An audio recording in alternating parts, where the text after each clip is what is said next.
Yo tout le monde, je vais faire des vidéos sur un livre spécial. Voilà, Charlie et le grand ascenseur de verre. Voilà, c'est pour tout dire, c'est la suite de Charlie et la chocolaterie. Attendez, je vais fermer ma porte.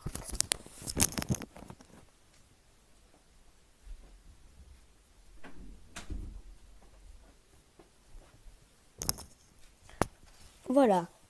Alors, voilà le petit résumé. Charlie et le grand ascenseur de verre. Charlie a gagné la fabuleuse chocolaterie de Willy Wonka. Il survole maintenant à bord d'un extraordinaire engin, le grand ascenseur de verre, en compagnie de toute sa famille. Mais une fausse manœuvre projette l'ascenseur dans l'espace, un espace qu'il découvre peuplé d'êtres fantastiques et monstrueux, les Kpooks, vernicieux terreurs de l'univers interstellaire, contre lesquels ils vont livrer une terrible bataille. Voilà.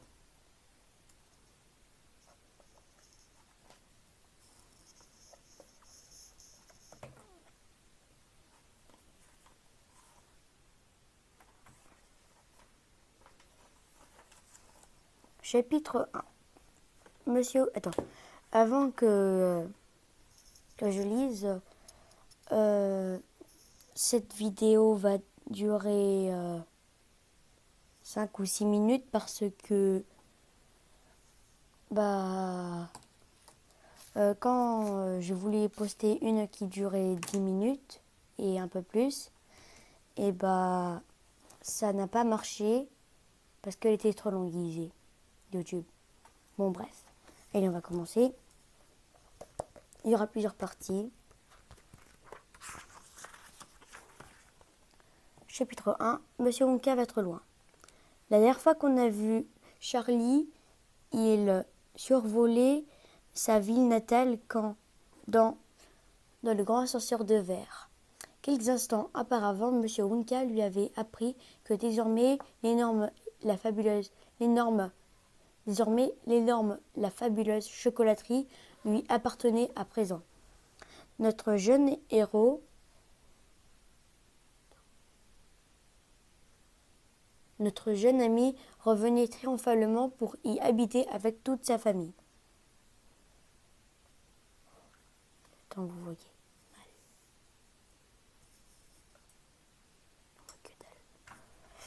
Ah, désolé.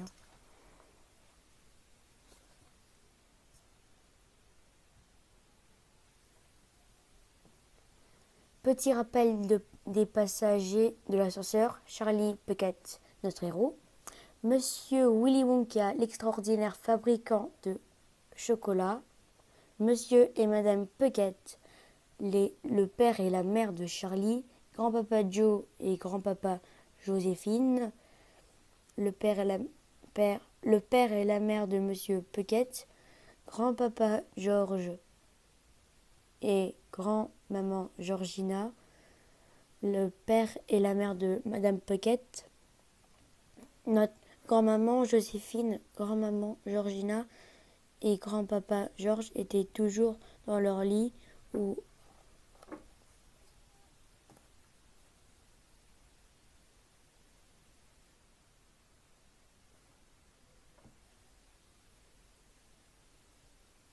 qu'on avait poussé à bord avant le décollage. Désolé pour les petites interruptions.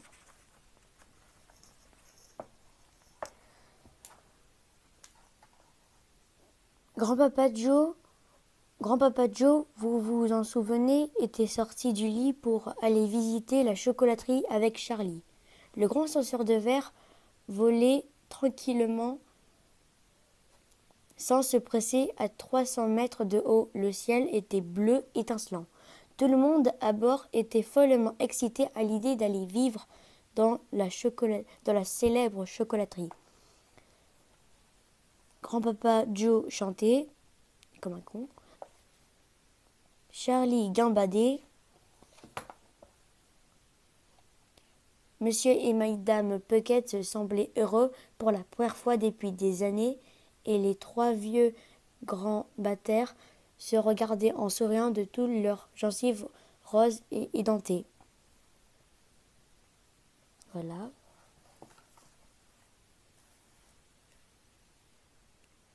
Que ce qui fait donc voler cet incroyable engin, marmonna grand-maman Joséphine.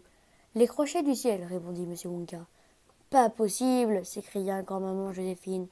Chère madame, dit M. Wonka, vous venez juste d'entrer en scène quand vous serez avec nous depuis plus longtemps, rien ne vous étonnera plus.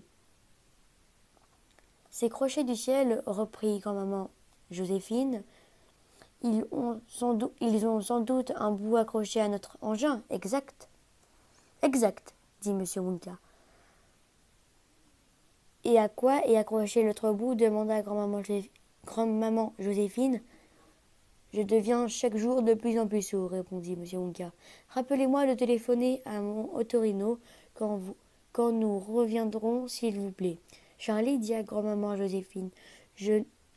Charlie, dit à grand-maman Joséphine, je n'ai pas grande confiance en ce monsieur. Ah.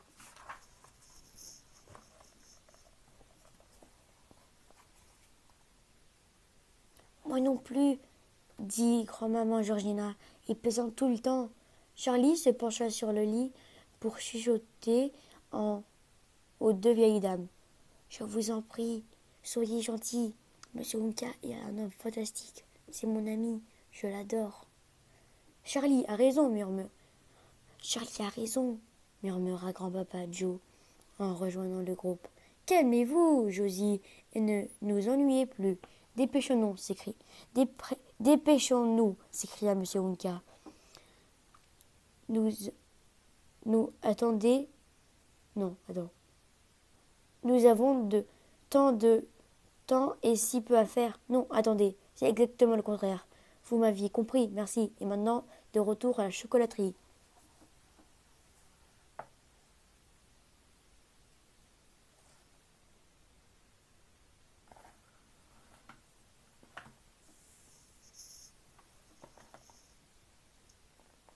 Il claqua dans ses mains et fit un bond de 2 pieds de haut sur ses 2 pieds.